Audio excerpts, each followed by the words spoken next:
Салам салам. Сен азыр жашоонун эң сонун мезгилиндесиң. 18-20 жаш. Жаштыктын алтын доору.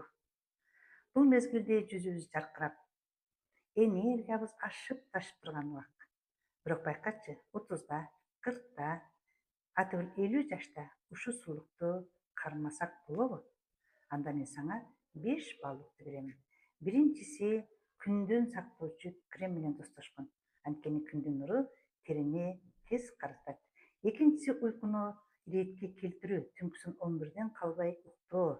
Ошол мезгилде жаштыктын гормону бөлүнүп чыгат. Ал эми үчүнчүсү активдүү жашоо образын өтүү.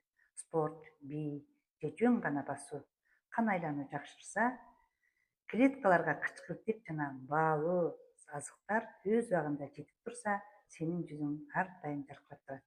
Төртүнчүсү жаман адаттардан арылуу. Бул паник тартуу, ичимдик ичүү терини кургатып, клетканы уулайт. Ал эми бешинчиси фастфудтун ордуна мөмө жемиштерди көбүрөөк жөө. Себеби бул жаштык белек. Ар бир адамдын колунда өзүнүн жаштыгын сактап калуу. Мага лайк баспаны унутпай, бул видеону жоготпош үчүн сактап кал же досуңа жөнөтүп койсоң болот.